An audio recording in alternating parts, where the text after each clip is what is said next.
There was a samurai who won his most famous duel without drawing his sword. No strike, no block, no blood, just silence, and the slow, quiet unraveling of a man who could not endure it. Think about the last time someone didn't respond to you the way you expected. A message left unread, a room that went quiet when you spoke, a person who simply looked at you and said nothing. Feel that? That small tightening in the chest, that sudden need to explain yourself, to fill the space, to make the silence end. That feeling has a name in the ancient samurai tradition, and it was considered one of the most dangerous vulnerabilities a warrior could carry into battle. Not fear of death, not fear of pain, the fear of silence. Because the samurai understood something that took most people an entire lifetime to see, if they ever saw it at all. The person who cannot sit inside silence will always hand their power to the person who can. What you are about to hear is not a story about speaking less. It is a story about what becomes possible in you, in your decisions, your relationships, your sense of self, when you finally stop running from the one thing most people spend their whole lives avoiding. Introduction. There is a Japanese word, mokuso. It translates roughly as silent thought. Before every training session, before every duel, before every moment that demanded everything a warrior had, the samurai would sit, eyes half closed, breathing deliberate, the mind turned inward, like a blade returned to its sheath, not to rest, not to escape, but to become still enough to see clearly. In a world that rewards noise, that celebrates the loudest voice in the room, the fastest reply, the most visible performance, the samurai code of silence stands as one of the most radical philosophies ever conceived, and perhaps the most needed. In this video, we are going to uncover what the samurai truly understood about silence. We are going to move through its layers, from the silence of the mouth to the silence of the emotions, to the deepest and most difficult silence of all, the silence of the ego.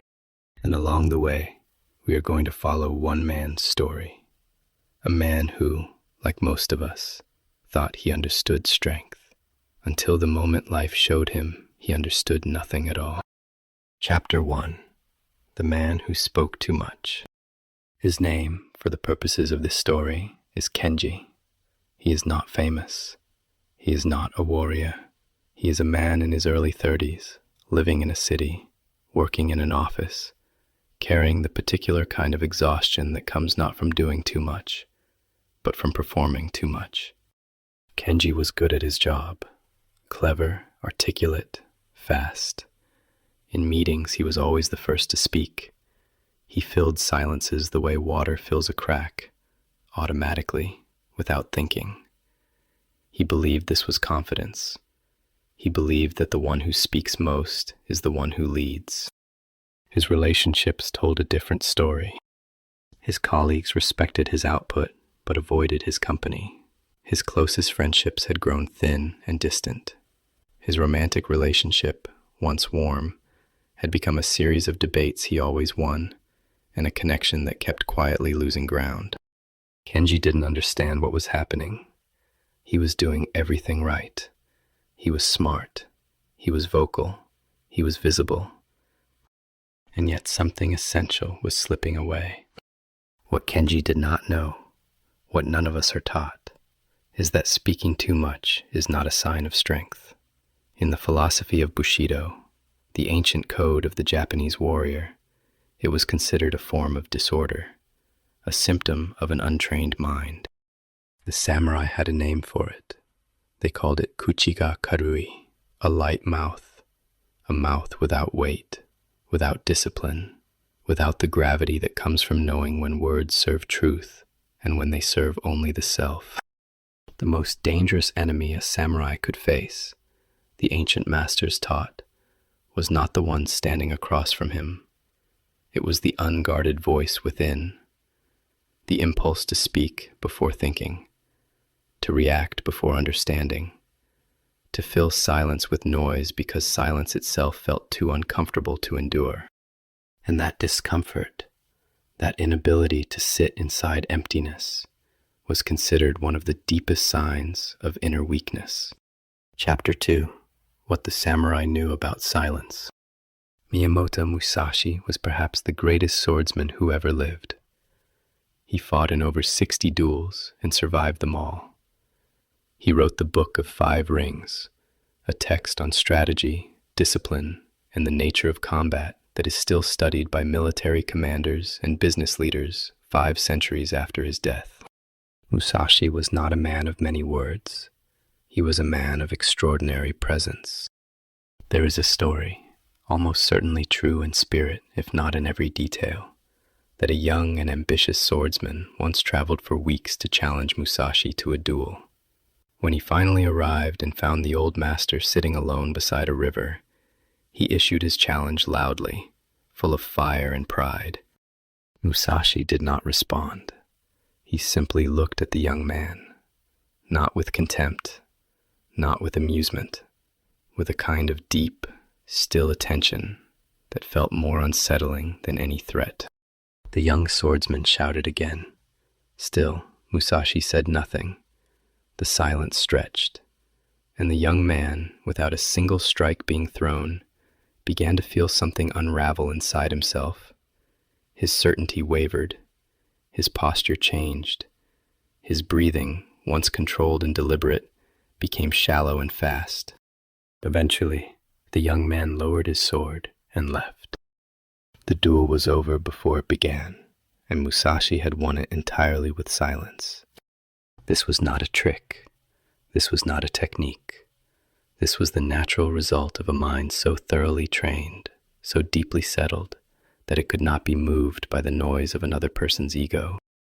In Zen philosophy, which ran beneath the samurai tradition like an underground river, silence is not simply the absence of words. It is the state of a mind that has stopped grasping, that has released the need to prove, to perform, to defend. The Zen teachers called this mushin, no mind, not the absence of thought, but the absence of clinging to thought, the ability to see what is without being disturbed by what is not. A sword held with a clenched, trembling hand cannot move swiftly. A mind cluttered with the need to speak cannot perceive clearly.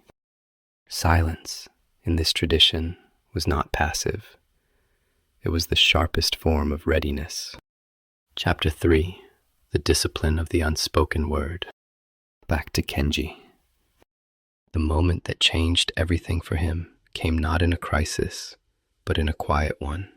He had just finished what he believed was a masterful performance in a company meeting, laying out his ideas confidently, countering every objection, speaking with precision and force. Afterward, his manager, a woman he deeply respected, older, calm in a way he had always mistook for indifference, pulled him aside. She didn't criticize his ideas. She said something far more difficult. She said, "You speak so much that people have stopped listening." He laughed it off. That night, he couldn't sleep. He began, slowly, to watch himself, not with judgment at first, just with observation. And what he saw disturbed him. He spoke in meetings not because he had something essential to offer, but because silence made him feel invisible. He spoke in arguments not to arrive at truth, but to arrive at victory. He spoke in conversations not to connect, but to establish. He was using words the way an anxious person checks their phone, not from need, but from the inability to sit still inside uncertainty. The samurai tradition has a concept for what Kenji was beginning to practice, zanshin. It is translated as lingering awareness or remaining mind. In combat, it refers to the state of calm attentiveness that a warrior maintains even after a strike has been delivered. The fight is over, but the awareness does not collapse. The mind does not rush to celebrate or recover. It remains present, watching, still. In everyday life, Zanshin is the practice of staying present and deliberate, rather than reactive and impulsive. It is the pause before the response, the breath before the word. Most people speak from reaction. The samurai train to speak from intention. The difference between these two things is not subtle. Reactive speech scatters your energy in every direction. Intentional speech focuses it like light through a lens. One dissipates your power, the other concentrates it. Kenji began practicing the pause, just 3 seconds before speaking in any charged situation. 3 seconds to ask, does this serve the moment or only my discomfort? 3 seconds to choose rather than react. The results were not dramatic at first, but they were real. People began to listen differently when he spoke, not because he had become more eloquent, but because his words had begun to carry actual weight. Weight comes only from scarcity, and scarcity comes only from discipline. Chapter 4. The silence that goes deeper.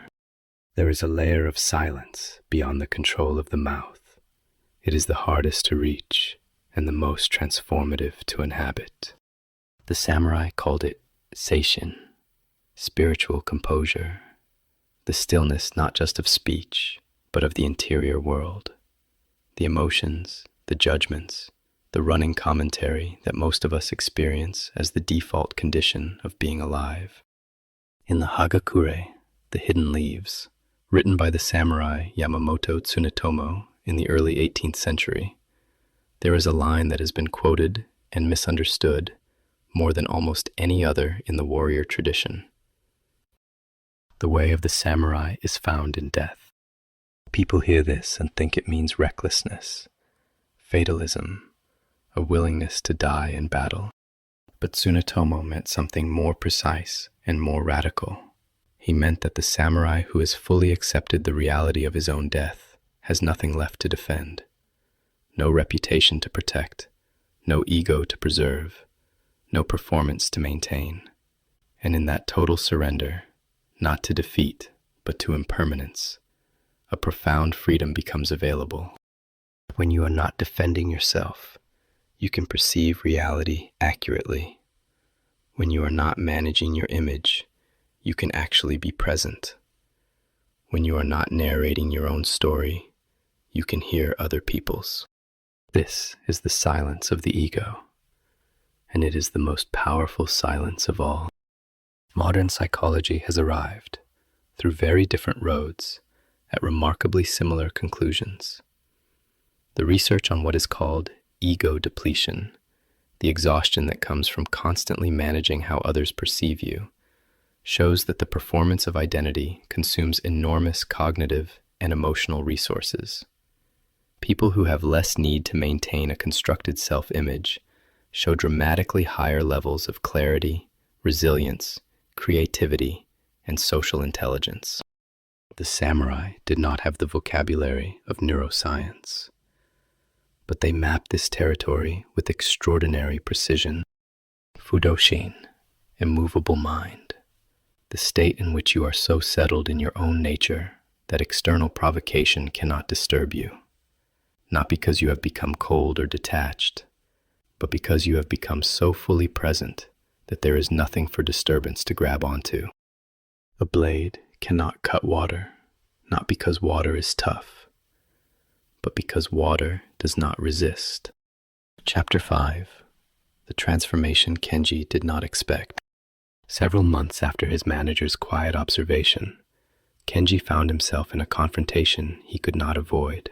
A colleague, ambitious, aggressive, publicly undermining, had misrepresented his work in front of the entire leadership team. The instinct was immediate and total. Defend yourself, correct the record, fight back loudly. He felt the familiar pressure rise inside him, the heat in his chest, the words already assembling in his throat. And then he did something he had never done before in a moment of threat. He let the silence last. Not forever, not passively. He looked at his colleague with the kind of steady, clear attention that carries its own message. He waited. Let the words hang in the room. Let everyone present feel the weight of what had just been said.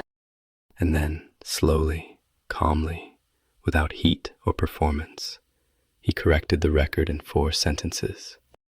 4 sentences, where previously he would have used 40. Afterward, more than one colleague approached him to say they had never seen him more powerful than in that moment, not because of what he said, but because of what he chose not to say, because of the stillness he occupied, while everyone else in the room was waiting for him to explode.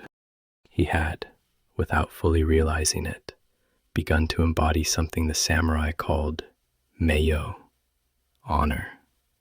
Not the honor of reputation or title, the honor of a man whose interior life matches his exterior conduct, whose silence is not suppression, but sovereignty.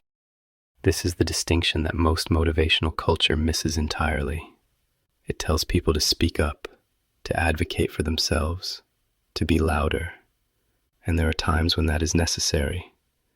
The samurai were not passive. They were among the most decisive and dangerous human beings who ever lived. But their decisiveness was rooted in stillness. Their action emerged from a place that had not been stirred by fear or ego. And that origin point, that quiet, still center, is what gave their words and their actions their extraordinary weight. Chapter 6. The 5 Silences of the Warrior. In the synthesis of Bushido, Zen philosophy, and the practical wisdom of Japan's warrior tradition, 5 distinct forms of silence emerge, not as rules, not as prescriptions, but as a map of the territory that a trained mind learns to inhabit. The first is the silence of the mouth, the discipline of not speaking unless speech serves truth, connection, or necessary action. The practice of the pause, the willingness to be misunderstood rather than over-explain. The second is the silence of reaction, the gap between stimulus and response, the trained interval in which the impulsive, defensive, ego-driven reply is allowed to rise and then subside before the considered response emerges. This is Zanshin in its daily form. The third is the silence of judgment, the ability to observe yourself, other people, circumstances, without immediately labeling, condemning, or narrating. The Zen masters called this Shoshin, beginner's mind, the state in which you approach experience with openness rather than the predetermined conclusions of a mind that believes it already knows. The fourth is the silence of ambition, not the absence of goals or direction, but the release of the frantic, grasping quality that makes most people's pursuit of success so exhausting and so brittle. Musashi wrote in the Book of 5 Rings, "Think lightly of yourself and deeply of the world." This is not self-deprecation. It is the liberation that comes from caring more about what is real than about how you appear within it. The fifth, and the rarest, is the silence of the self. The moments, however brief, when the ceaseless narrative of I grows quiet. When you are so absorbed in what is present that the watcher and the watched become one. Artists know this state. Athletes call it flow. The Zen tradition considers it the most natural and the most difficult thing in the world to access. The simple, total experience of being alive without commentary. These 5 silences are not achieved once and held forever. They are practiced, daily, imperfectly. And the warrior tradition did not promise that mastery was possible. It only promised that the pursuit of mastery was itself the transformation. Chapter 7. The Modern World and the War Against Silence. We live, it must be said plainly, in a civilization that has declared war on silence. Every surface of daily life is saturated with stimulation, notifications, content, opinion, reaction. The average person checks their phone over 100 times per day. The average person is exposed to more information in a single morning than a samurai encountered in a month. And in the middle of this noise, the ancient rule of silence becomes not just a philosophical ideal, but a survival strategy. Because what the samurai understood, and what the modern world has largely forgotten, is that attention is not an infinite resource. Every unnecessary word, every reactive impulse, every moment of ego performance costs something real, something that cannot be recovered by sleeping. The warrior tradition understood this with extreme precision. Before a duel, a samurai did not spend the preceding hours in animated conversation, burning through his mental and emotional reserves. He sat, he breathed, he returned, again and again, to the still center that no external force could touch. This was not ritual for the sake of ritual. It was resource management at the most fundamental level. The protection of the one thing no enemy could take and no strategy could replace. A clear, composed, undivided mind. For Kenji, the modern equivalent became specific and non-negotiable. 30 minutes each morning with no phone, no input, no content. Not meditation in any formal sense, simply sitting with what is, allowing the mind to settle the way sediment settles in undisturbed water, and then choosing, from that clarity, how to begin the day. The results, over months and then years, were not what he expected. He had imagined that practicing silence would make him quieter, more withdrawn, perhaps less effective in the fast-moving world he inhabited. Instead, he became more effective, not because he learned new strategies or absorbed new information, but because for the first time in his adult life, he could actually hear himself think.